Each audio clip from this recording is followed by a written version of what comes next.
A lot of marketers are so focused on the sale that their entire perception of what the objective is to just acquire a customer. And in having that very tunnel vision, they end up making all sorts of mistakes in who they're targeting, how they're targeting, and even why they're targeting, that causes other areas of the business to really break down from that point forward. So I actually have this with a client right now where we just spent the last year building out a back end to monetize his customers. So we have this whole suite of back end offers created.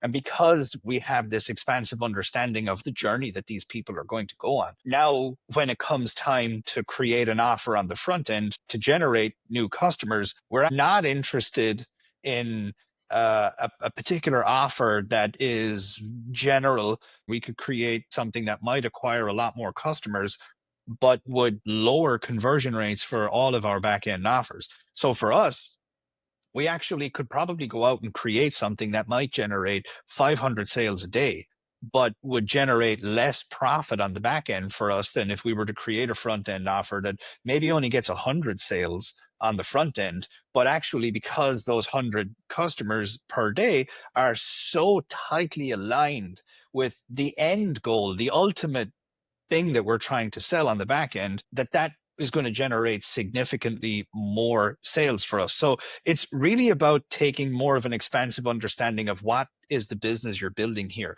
Where do you want to ultimately go?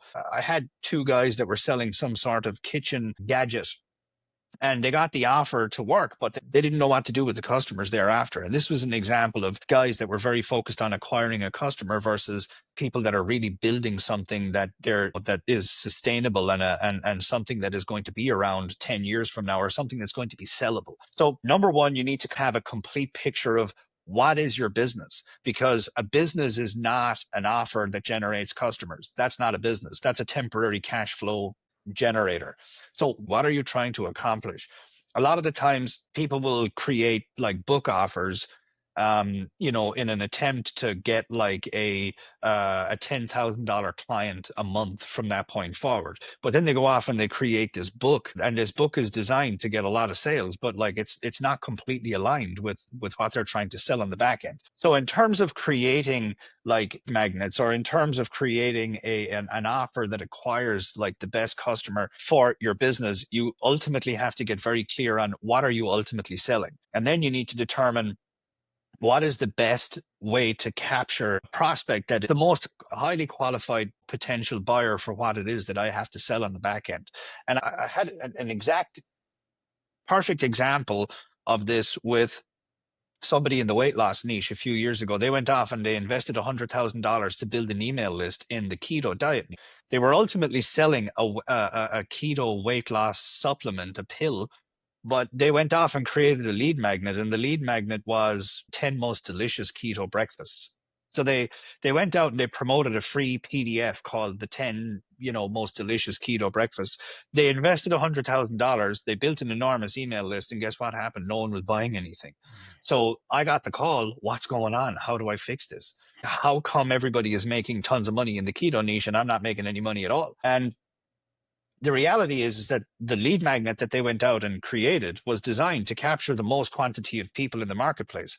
But that's not the right way to go at all, because 9 out of 10 people in the marketplace are never buyers anyway. They're never going to buy anything. They're freebie seekers. I'm not even on the keto. I'm not even that overweight, but I love breakfast. So I'd probably sign up for that. Then you've got researchers that work for some magazine or something. They're in the marketplace. They come across an ad like that and they sign up for it. So all of these people sign up for it, but none of them have any buyer intent for what it is that you're selling on the back end. So this guy was selling a health supplement. So these people they don't need a health supplement, not interested in a health supplement. Most of these people are just maybe breakfast lovers. They don't even really know about keto. So they'll sign up for your free report. It's free. But then when it comes time to sell your supplement, they're not buying anything. So what we did with him, we changed the nature of the free report that he was offering. We changed it. The number one most recommended keto diet weight loss pill in 2019. Cost per lead doubled, but his sales went through the roof.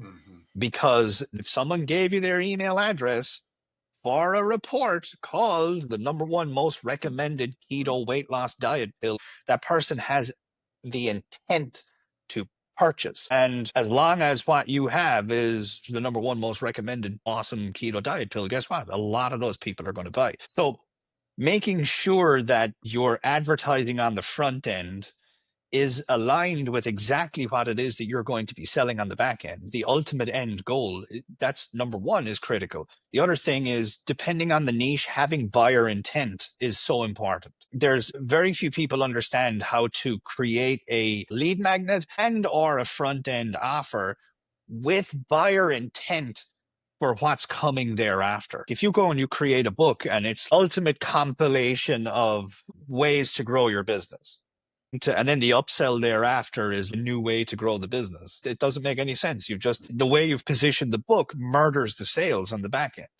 And this happens so often with marketers, and it's on a kind of a scale. They may be getting sales on the back end, but they're not reaching that upper echelon because they've not created their front end offer, be it a book or a product or whatever, or a lead magnet. They've not positioned it in a way where it leads the person to the next sale, or else it doesn't have buyer intent in it. This is a huge topic.